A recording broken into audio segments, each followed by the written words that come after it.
이민자의 삶은 여러 가지 이유 때문에 쉽지를 않습니다. 그 중에 하나가 동양인인데 서양에 살고 있기 때문에 어려운 면이 있습니다. 두 문화가 서로 충돌하고 있는 겁니다. 쉽지 않죠. 동양은 관계를 중시합니다. 그러다 보니까 운명을 대단히 강조합니다. 또 인연, 그런 것을 강조합니다. 그래서 내가 이렇게 이 세상에 살게 된 거, 이게 운명이고 인연이다, 그렇게 생각됩니다. 그래서 피로 맺어진 관계, 혈연, 또 같은 지역에서 태어난 것, 살게 된 것, 지연, 같은 학교 졸업한 것, 학연, 뭐 그런 관계들이 우리에게 굉장히 중요한 가치가 됩니다. 부정적으로 말하면 꼭 좋은 것만은 아닙니다.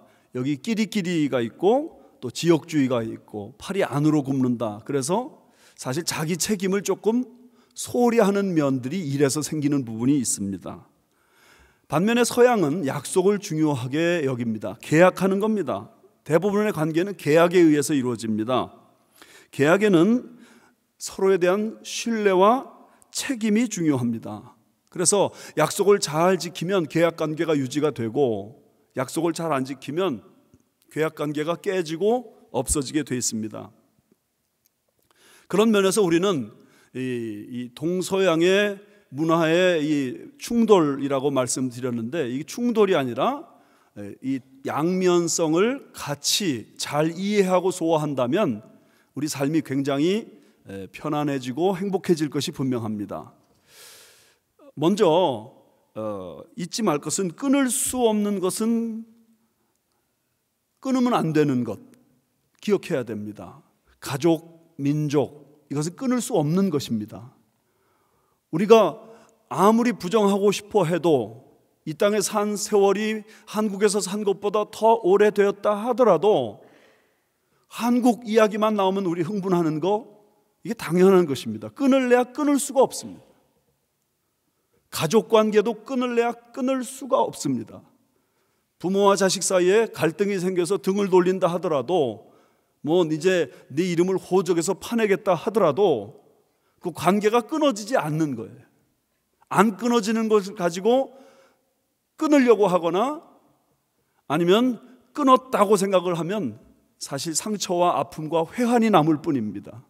부모 자식 사이 뿐만 아니라 부부 사이도 마찬가지입니다. 한번 맺어진 게 운명입니다. 끊어도 상처가 생기고 그 상처는 사실 일생 가게 돼 있습니다. 그런 면에서 끊을 수 없는 건 끊지 말아야 되고, 그러나 끊을 수 있는 것은 뭐 끊어라 그런 얘기는 아니지만 끊어도 된다, 그렇게까지는 생각할 수 있어야 됩니다. 예를 들어서 직장 생활, 내가 조건이 맞아서 취직을 했습니다. 또 직장에서도 조건이 맞아서 나를 썼습니다. 근데 그 조건이 서로 안 맞을 때가 있단 말이죠. 그럼 어떻게 해야 돼요? 거기서 상처받지 말고 그만둘 수도 있는 것입니다. 다시 말하지만 그만두라는 말이 절대로 아닙니다. 그럴 수 있다, 이 생각을 해야지 그것이 끊어진 것 때문에 그것 때문에 상처받을 필요 없다, 그런 말입니다. 여러분, 하나님하고 우리의 관계는 어떤 것 같습니까? 하나님과 우리 관계는 끊을 수 있는 관계인가? 끊을 수 없는 운명적 관계입니다. 하나님과 우리가 끊을래야 끊을 수 없는 운명적 관계다, 이걸 기억하셔야 됩니다. 이걸 일반 은총이라고 말합니다. 하나님은 우리를 창조하셨고 우리는 그의 피조물입니다. 우리는 신앙인이든 아니든 내가 원든 원치 않든 하나님이 만드신 이 땅 위에 발 딛고 살고 있고 하나님이 만드신 공기로 호흡을 하고 있습니다. 하나님은 오늘도 의인에게만 햇빛을 비추시는 게 아니고 악인에게도 비추시고, 의인에게만 비를 내리시는 게 아니라 악인에게도 비를 내리시는 분이십니다. 그런 의미에서 우리는 하나님과 운명적 관계에 놓여져 있는 것입니다. 그런데 사람들은 하나님 없다, 그렇게 말하는 분들이 있습니다. 시편 14편 1절 말씀 보면 어리석은 자는 그 마음에 이르기를 하나님이 없다 하도다 그랬습니다. 하나님이 계신데 그 하나님 없다 하니까 성경은 어리석다 그렇게 말하는 것입니다. 방에다가 카튼을 잔뜩 걸고 캄캄하게 만들어 놓고 태양 없다 그러면 태양이 없어집니까? 아무리 내가 온 방을 새카맣게 밀폐된 공간을 만들어 놔도 위에 떠 있는 태양은 변함없이 있는 것입니다. 하나님 본 적이 없기 때문에 못 믿는다 그렇게 말하시는 분이 있는데 하나님뿐만 아닙니다. 우리는 보지 못했지만 믿는 게 많습니다. 세종대왕 언제 본 적 있으세요? 이순신 장군 언제 본 적 있으세요? 보지 못했지만 믿어요. 하나님을 볼 수 없어서 믿지 못하겠다 그렇게 생각이 된다면 하나님이 하시는 이 일을 보면 하나님 살아계시구나 이거 인정할 수 있습니다. 그런데 하나님께서는 우리가 이런 일반 은총에만 머물러 있길 원치 않으셨습니다. 그래서 여러 민족 중에 한 민족을 택하셨어요. 그 민족이 이스라엘이에요. 이스라엘이 하나님에게 특별히 뽑힘 받아가지고 선민이 된 것은 이스라엘이 잘났기 때문이 아니었어요. 그냥 하나님이 하나님의 그 높으신 뜻 가운데서 그 나라를 선택하신 것뿐이에요.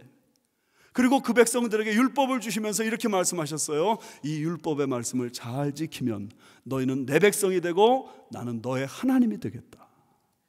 여러분 이건 굉장한 특권이에요. 수많은 민족 중에 왜 이스라엘 택하셨냐고요. 한국 민족 안 택하시고. 그러므로 이스라엘 입장에서는 이거 너무나도 놀라운 특권이다. 하지만 문제가 있습니다. 이 율법을 잘 지키면 너희는 내 백성이 되고 나는 너희 하나님이 되리라 하신 이 말씀은 뒤집으면 이런 뜻입니다. 만약에 율법 안 지키면 너희는 내 백성도 아니고 나는 너희 하나님 아니다. 그런데 거기 무슨 문제가 있냐고요. 무슨 문제가 있냐면요, 우리가 그 율법을 다 지켜낼 수 있는 재간과 능력이 없다는 문제가 있어요. 우리 속에는 죄가 들끓어요. 그런데 율법이 613개나 되는 거예요. 어떻게 우리가 율법을 다 지키겠어요? 고상한 사람은 고상한 죄를 짓고요, 무식한 사람은 무식한 죄를 지어요. 부자는 부자라기이기 때문에 죄를 짓고요, 가난한 사람은 가난한 사람이기 때문에 죄를 지어요. 똑똑한 사람은 똑똑해서 짓는 죄가 있고 어리석은 사람은 어리석기 때문에 짓는 죄가 있어요. 이스라엘 백성도 다 마찬가지예요. 사람 속에 죄가 들끓어요. 성경도 말씀하시잖아요. 의인은 없나니 하나도 없도다. 모든 사람이 죄를 범하였음에 하나님의 영광에 이르지 못하더니. 저는 중학생 때 교회를 처음 나오기 시작하고서 고등학생 때까지 너무 막 신나고 즐거웠는데 고등학교 2학년, 3학년 되면서 혼란 속에 빠졌어요. 왜냐하면 제 속에 죄가 들끓는 것을 제가 깨달았기 때문에. 처음에는 교회 다니는 게 그렇게 즐거웠는데, 교회를 다니긴 다니는데, 하나님을 믿긴 믿는데 내 속에 있는 죄 때문에 내가 너무너무 괴로운 거예요.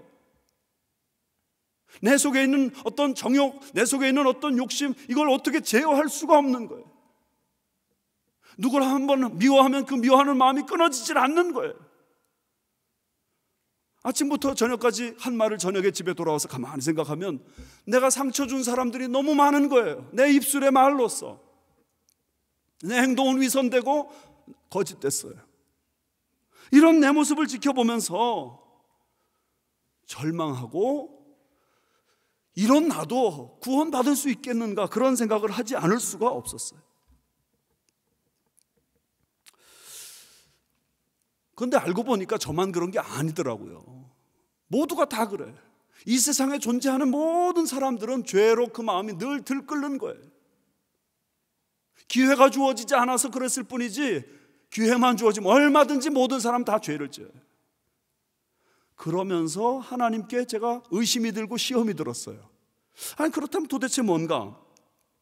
할 수 없는 것을 하라고 해놓고서 못했다고 너는 내 백성도 아니고 나는 너희 하나님 아니다, 이렇게 말씀하신다면 하나님 너무 잔인하신 거 아니에요? 사도 바울도 이 문제를 깊이 고민했어요. 그는 이렇게 탄식합니다. 율법이 죄냐? 아니다.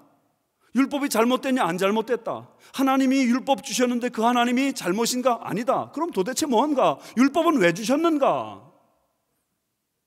그가 로마서 3장 20절에 자기의 깨달음을 이렇게 얘기해요. 율법으로는 죄를 깨달음이니라. 뭐라고요? 율법으로는 죄를 깨달음이니라. 율법의 역할이 무엇인가? 율법은 죄를 깨닫게 하는 거예요. 뭐냐면 내 능력으로는 도무지 이 율법을 다 감당할 수 없구나 하고 깨닫게 하는 게 율법인 거예요. 그래서 사도 바울은 갈라디아서에서 이 율법을 초등학문이요 초등교사라고 말했어요. 우리 교회 사역반이 있어요. 사역반을 마쳐야 순장이 되셔요. 근데 제자반 마친 사람 순장 시켜달라고 해도 잘 시키지 않아요. 왜요? 사역반을 해야 순모임을 어떻게 인도할 줄 안단 말이에요. 율법은 그런 면에서 초등학문이에요. 초등학문이란 말은 고등학문이 있다는 거예요. 율법은 옛 언약이에요. 그런 의미에서 새 언약이 있단 말이에요.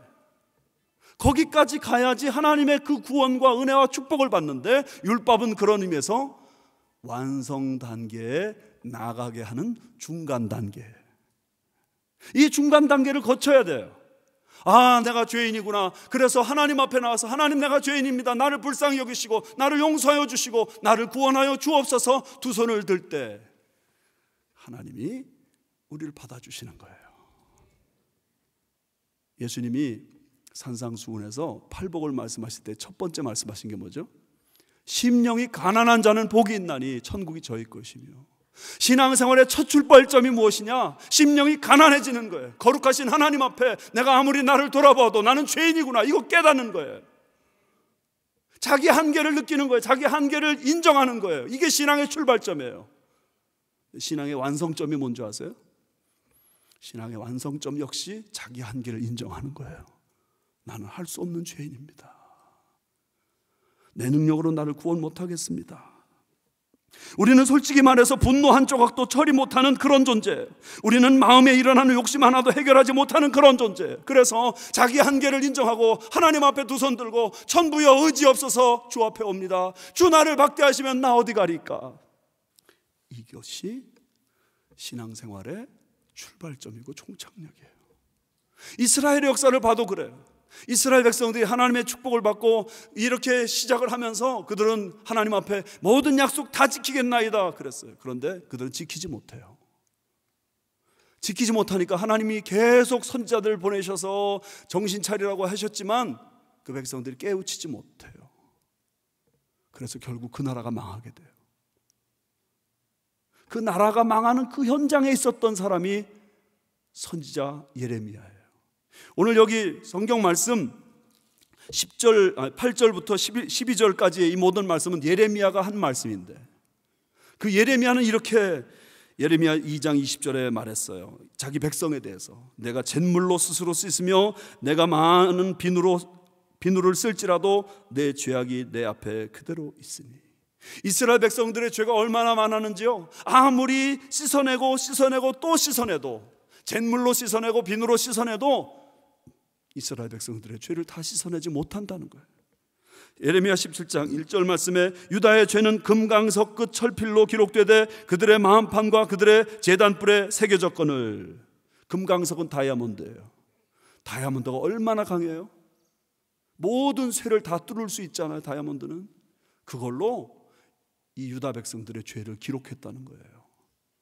그러니까 유다 백성의 죄는 아무리 지우려고 해도 지워지지 않는 것이에요. 사람의 힘으로는 도무지 죄를 벗어날 수 없어요. 이것이 옛 언약, 율법의 한계예요. 그래서 여기 7절 말씀에 이렇게 말씀하시는 거예요. 저 첫 언약이 무흠하였더라면 둘째 것을 요구할 일이 없었으려니와. 첫 번째 언약이 흠이 있다는 거예요. 블렘이 가득 있다는 거예요. 그래서 하나님께서 새 언약을 주셨다는 거예요. 그래서 8절 끝에 내가 이스라엘 집과 유다 집과 더불어 새 언약을 맺으리라. 새 언약. 근데 여러분, 여기 말하는 이 새 언약에서 새롭다 하는 이 말은 무슨 뜻인가? 헬라어로 새롭다는 말은 두 가지가 있어요. 하나는 네오스고 또 하나는 카이노스예요. 네오스는 똑같은 것이 또 하나 있고 또 하나 있고 또 하나 있는 거예요. 카이노스는 완전히 질적으로 다른 것을 말해요. 근데 여기서 말하는 건 카이노스예요. 애플의 스티브 잡스가 아이폰 1, 2, 3, 4, 5 계속 만들어 놨잖아요. 만들 때마다 사람들이 열광했어요. 왜냐면 너무나도 혁신적인 기술로 만들었기 때문에. 근데 그 애플의 스티브 잡스가 세상을 떠났어요. 애플의 고민이 뭔지 아세요? 이제 또 새롭게, 여지껏 스티브 잡스가 한 것처럼 혁신적으로 새롭게 다른 걸 만들어낼 수 있는 아이디어가 없다는 거예요. 질적으로 완전히 다른 혁신적인 언약이 바로 새 언약이에요. 하나님이 우리에게 이런 새 언약을 주셨는데 왜 이것이 이렇게 질적으로 다른 혁신적인 언약이냐? 첫 번째 언약은 우리가 할 수 없는 것을 하라고 했던 거 아니에요? 그런데 여기 새 언약은 우리 마음을 바꾸는 언약이에요. 여기 성경 말씀 10절 말씀 보세요. 중간에 내가 이스라엘 집과 맺을 언약은 이것이니 내 법을 그들의 생각에 두고 그들의 마음에 이것을 기록하리라. 나는 그들에게 하나님이 되고 그들은 내게 백성이 되리라. 하나님이 우리 마음을 바꿔주신다는 거예요. 돌 같은 마음이 녹아지게 하시는 거예요. 어떻게 이 마음을 바꿀 수 있을까?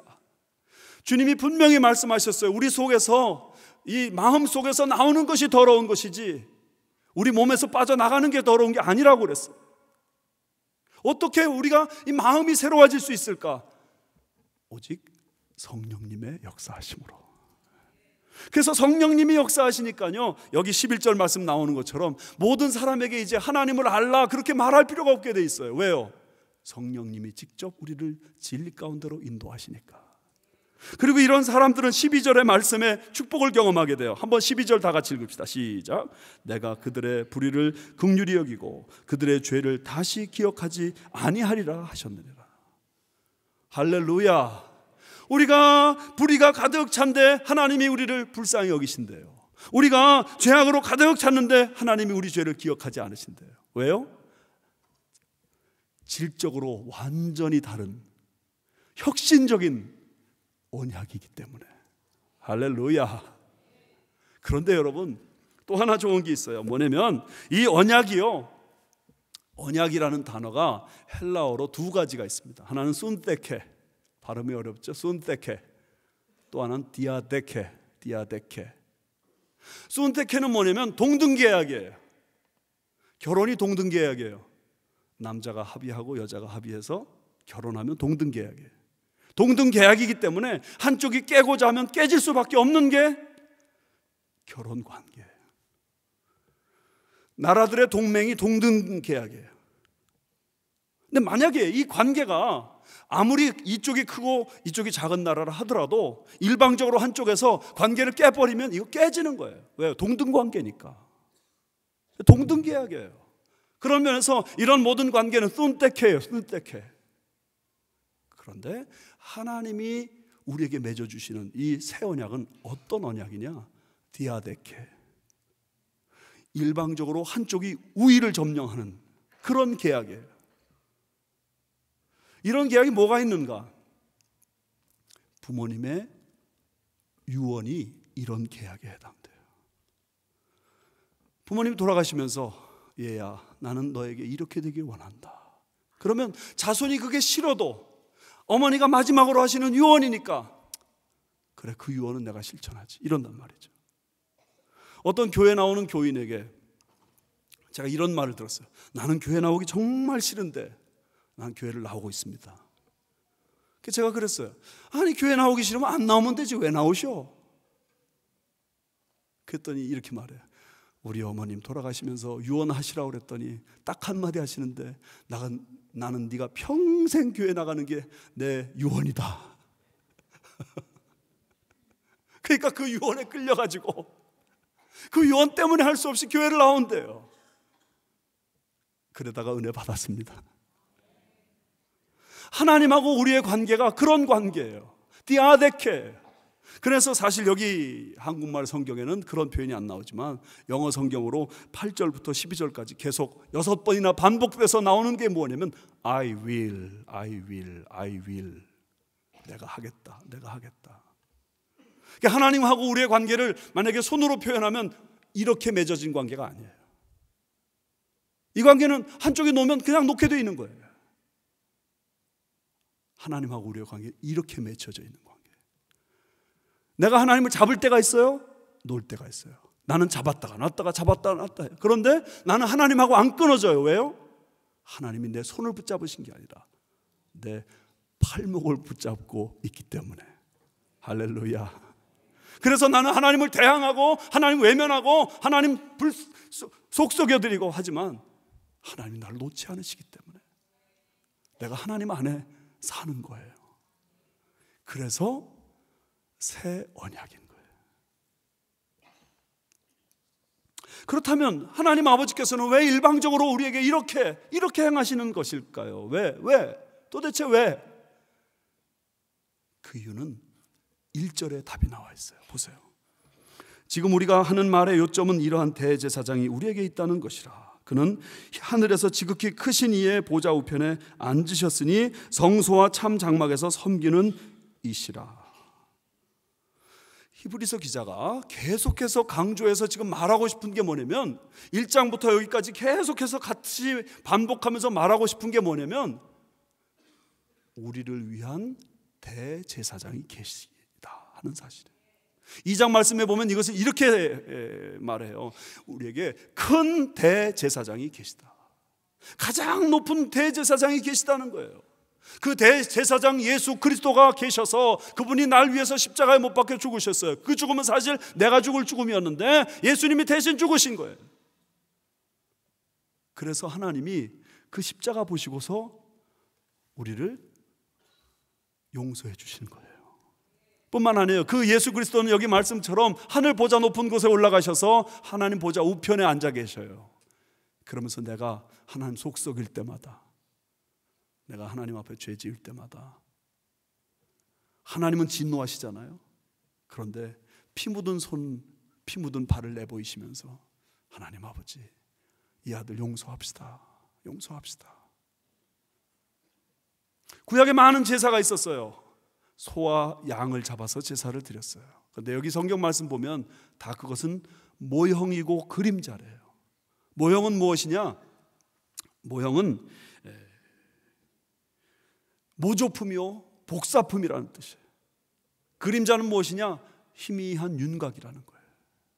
소나 양이 실제로 하나님 앞에 받으심직한 제사가 아니라 모형이었어요. 그림자였어요. 무엇의 모형? 예수 그리스도의 모형. 예수 그리스도의 그림자였어요. 그래서 히브리서 기자는 지금 이렇게 말하는 거예요. 이렇게 우리를 위한 대제사장이 계시기 때문에 하나님과 우리 사이에는 새 언약의 관계가 확립되었다. 여기 6절 끝에 보세요. 그는 더 좋은 약속으로 세우신 더 좋은 언약의 중보자시라. 할렐루야.